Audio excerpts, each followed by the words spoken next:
ये सबसे बेपरवाह लड़की है जिसे मैंने देखा है, जिसे वह पसंद कर लेती है। उसके मन में सामने वाले के साथ कुछ आजमाने की इच्छा होती है। एक तरफ उसे कैफे के लड़के में दिलचस्पी है, दूसरी तरफ कंपनी के मैनेजर के लिए भी उसके मन में शरारती ख्याल आते हैं। इस लड़की का नाम जिशु है, जो सच में मछली तालाब की मालकिन कहलाने लायक है। लेकिन चाहे उसका मछली तालाब कितना भी बड़ा हो, एक समय आता है जब उसमें भीड़ हो जाती है। नए लोगों के लिए जगह बनाने के लिए उसने तय किया कि आज वह सामने बैठे इस लड़के को छोटी मछली को वापस समुद्र में छोड़ दो। हाँ सही है। अब क्या करोगी तुम? अब तुम्हें ही संभालना होगा। छोटी मछली।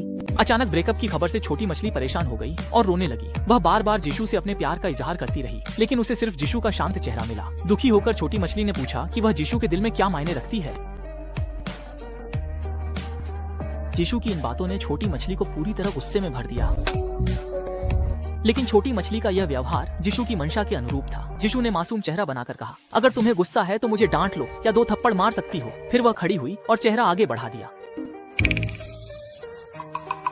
यह भी है। इस चालबाजी ने सच को झूठ और झूठ को सच बना दिया। खुद को पीड़ित दिखाकर माहौल अपने पक्ष में कर लिया। छोटी मछली उस पर हाथ नहीं उठा सकी। जिशु ने खुद को बचा लिया। अगले दिन जिशु कैफे में आई। उसकी आंखें छोटे पपी लड़के को घूर रही थीं।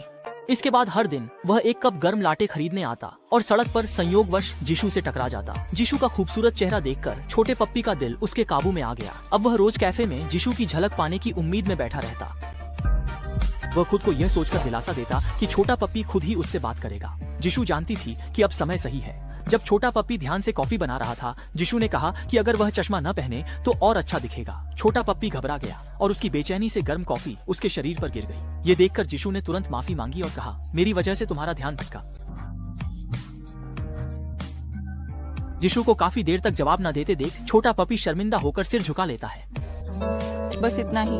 इसी तरह कुछ ही दिनों में जिशु ने इस हैंडसम मछली लड़के को भी अपने वश में कर लिया। लेकिन जिशु इससे संतुष्ट नहीं थी। आखिरकार एक महिला सी किंग्स के तालाब में सिर्फ एक ही तरह की मछली थोड़ी होती है, इसीलिए उसने अपनी नजर अपने बॉस पर डाल दी, जो एक दमदार और दबंग पुरुष उच्च अधिकारी था। जिशु ने रोजमर्रा में चुपचाप उसका अवलोकन किया और बॉस का ध्यान आकर्षित करने के लिए उसने जानबूझकर उसकी पसंद के अनुसार खुद को ढाला और बॉस के सामने अपनी बेहतरीन कार्यक्षमता दिखाने की पूरी कोशिश की। जैसा की उम्मीद थी, उसने बॉस की दिलचस्पी भी जगा दी। काम खत्म होने के बाद जिशु ने बॉस के सामने एक मासूम और प्यारी लड़की की छवि भी पेश की। भले ही उसे बॉस की बेरुखी का सामना करना पड़ा, जिशु ने हार नहीं मानी और सचमुच उसके जाने के बाद बॉस के होठों पर हल्की सी मुस्कान आ गई। कुछ रातों बाद, जैसे कि उम्मीद थी, बॉस जिशु से बात करने आया। क्यों?